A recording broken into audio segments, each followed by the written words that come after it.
কাঁচা পেঁপে দিয়ে যে এত মজার মিষ্টি বানানো যায় আগে জানতাম না। দামি নারকেলের নাড়ু খাওয়া বাদ দিয়ে সস্তার পেঁপে নাড়ু খাওয়া শুরু করেছি। বিশ্বাস করেন খেতে এত মজা। হে এভরিওয়ান, আসসালামু আলাইকুম। আজ আপনাদেরকে কাঁচা পেঁপে নাড়ু বানিয়ে দেখাচ্ছি, যেটা খেয়ে আমি ফ্যান হয়ে গিয়েছি, আপনারাও এর ফ্যান হয়ে যাবেন। তো প্রথমে আমি এখানে 500 গ্রামের থেকে একটু বেশি ওজনের একটা কাঁচা পেঁপে নিয়েছি। কাঁচা পেঁপেটাকে ছিলে খুব ভালো করে কেটে ধুয়ে নিব।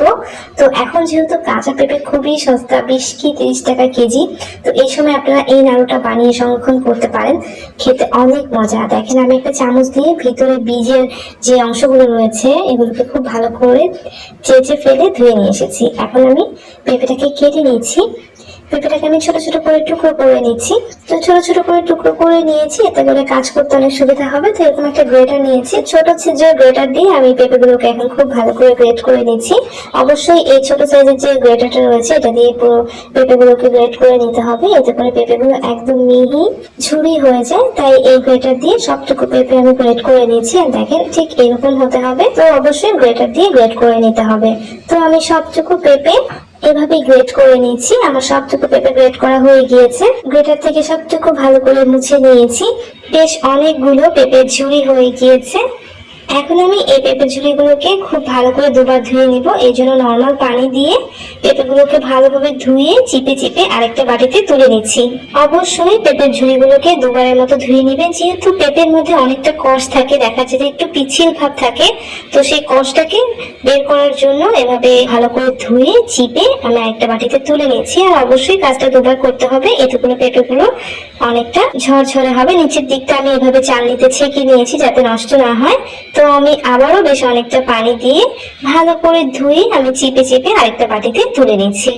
আপনারা ধোয়ার সময় বুঝতে পারবেন এটা থেকে কতটা কষ বেরিয়ে যাচ্ছে। এই পেঁপেগুলো গ্রেট করার পর অনেকটাই পিচ্ছিল থাকে, পরে আর এই পিছলা ভাবটা থাকে না। তো আমি ভালোভাবে চেপে চেপে পানি থেকে তুলে নিয়েছি। আর এই যেভাবে ঝাড়নির মধ্যে কিছুটা ঝেড়ে নিয়েছিলাম সেটাও নিয়ে নিলাম। দেখেন পেঁপেগুলো একদম সাদা হয়ে গিয়েছে। তো এখন আমি এগুলোকে রান্না করতে চলে যাব। এর জন্য চুলায় প্যান বসিয়ে দিয়েছি, তার মধ্যে ধুয়ে নেওয়া গ্রেটেড পেঁপেগুলো দিয়ে দিলাম, একটু নেড়ে চেড়ে দিয়েছি। এখন এর মধ্যে আমি বেশ অনেকটা পানি দিয়ে দিব যাতে পেঁপেগুলো পানির মধ্যে ডুবে যায়। তারপর এখানে আমি 1 চা চামচের একটু কম লবণ দিয়েছি।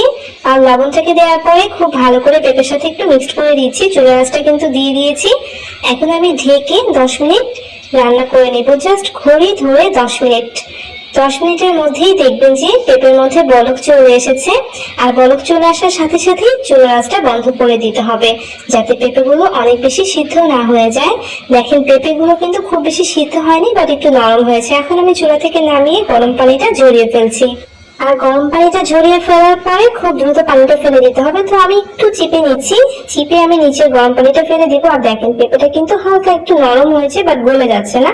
ঠিক এরকম হতে হবে। 10 মিনিট যদি আপনি জাল করে নেন তাহলে কিন্তু পেঁপেটা পারফেক্ট হয়ে থাকে। এখন আমি নিচে পানিটা ফেলে দিয়ে এখন যতটা পারছি স্প্যাচুলা দিয়ে এই গরম পেঁপে থেকে কিছুটা পানি ঝরিয়ে ফেলছি।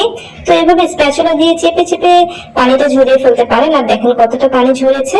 তো খুব বেশি যে পানি ঝরিয়ে ফেলতে হবে তা না, কিছুটা পানি ঝরিয়ে ফেললে হয়ে যাবে। প্যানের মধ্যে আমি 1 কাপ চিনি দিলাম। আর চুলার আঁচটা অবশ্যই লো টু মিডিয়ামে থাকবে। একটা তেজপাতা দুভাগ করে দিয়েছি, ছোট্ট দুটো দারচিনি আর 3টা সাদা এলাচ এরকম ফাঁক করে দিয়ে দিয়েছি। আর চুলার আঁচটা দেখেন লো থেকে মিডিয়ামে রেখেছি। আর যখনই দেখবেন যে এরকম একটু কালার আসা শুরু করেছে তখনই চিনিটাকে নেড়ে ছেড়ে দিব।